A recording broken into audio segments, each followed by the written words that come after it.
Assalamualaikum warahmatullahi wabarakatuh. Nama saya Yua Altiva Ziliandrades, or you can call me Z. Nah, Z mau tanya-tanya dulu nih, siapa yang tahu keistimewaan bulan November? Betul sekali, kita akan memperingati Hari Pahlawan. Nah, karena itu Z mau bercerita tentang pahlawan yang gagah pemberani yang disebut Sultan. Judulnya adalah Sultan Milenial versus Sultan Kolonial. Kalau teman-teman mendengar kata Sultan, kira-kira apa nih yang kalian bayangin?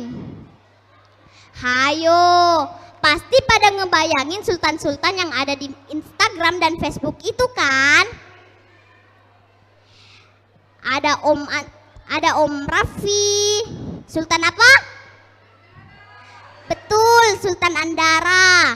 Ada Om Andre, Sultan Bintaro. Dan si pelawak itu, Om Sule, Sultan Tambun.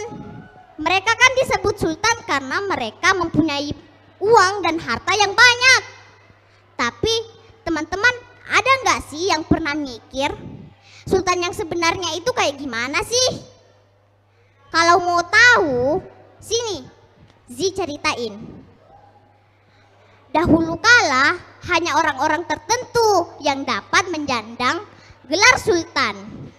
Misalnya ada Sultan Iskandar Muda dari Aceh, Sultan Nuku dari Tidore, Sultan Babulla dari Ternate, dan yang paling dekat dengan kita ini Sultan Hasanuddin.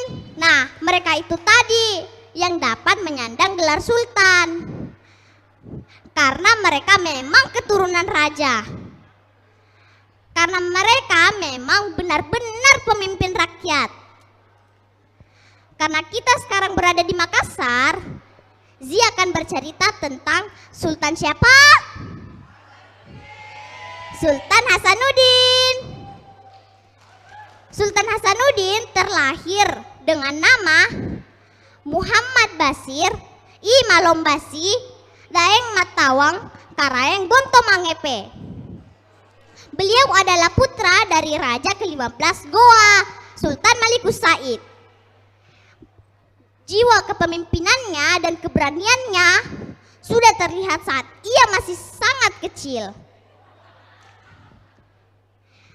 Bakat politiknya semakin terasah karena ayahnya sering membawanya ke pertemuan kerajaan. Saking kecerdasannya, ia diangkat menjadi sultan saat berusia 24 tahun. Di masa kepemimpinannya, ia membawa kerajaan Goa kepada puncak kejayaannya. Dengan mengandalkan perdagangan maritim, ia membuat pelabuhannya menjadi sangat besar sehingga menjadi bandar transit untuk kapal-kapal di wilayah timur. Melihat kejayaan itu, Belanda menjadi sangat iri. Belanda ingin memonopoli dan menguasai perdagangan itu sendiri. Namun Sultan Hasanuddin tidak mau. Sultan Hasanuddin bangkit melawan Belanda.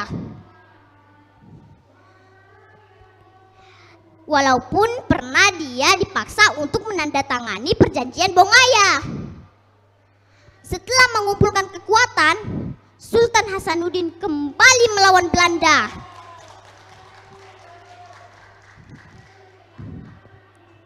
Karena keberanian dan semangatnya itu, namanya diabadikan dalam banyak fasilitas umum yang ada di Sulawesi Selatan. Ada bandara transit, ada Bandara Hasanuddin, ada Universitas Hasanuddin, dan masih banyak lagi. Nah, itu tadi cerita tentang Sultan Hasanuddin yang hidup di zaman kolonial atau zaman penjajahan. Zaman milenial ini sudah tidak ada perang senjata. Tapi tetap hati-hati, karena masih ada model penjajahan dengan cara modern. Seperti teknologi yang disalahgunakan, atau berita yang dibolak-balikan, alias hoax. Ingat ya teman-teman, kita punya arena perang masing-masing.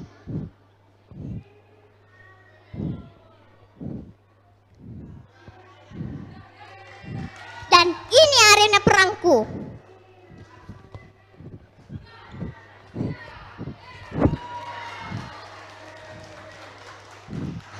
Zi berjuang dengan cara bela diri. Ada yang berjuang mencari ilmu. Ada juga yang berjuang mencari nafkah seperti ayah dan ibu. Atau ada yang berjuang mencerdaskan bangsa seperti para guru. Ada juga yang berjuang memberikan hiburan dan berita seperti Om Tante yang ada di RRI Makassar itu tuh. Kita semua bisa menjadi sultan milenial. Sultan karena kita dapat memimpin diri sendiri agar menjadi generasi yang mandiri. Sultan karena kita peduli dan ingin berbagi dengan orang lain. Sultan karena kita terus berlatih agar kita mendapatkan prestasi dan semangat yang tinggi. Teman-teman, kita berbagi bukan hanya uang ataupun hanya sekedar senyuman atau berbagi inspirasi. Nah, semoga kita semua bisa menjadi sultan. Wassalamualaikum warahmatullahi wabarakatuh.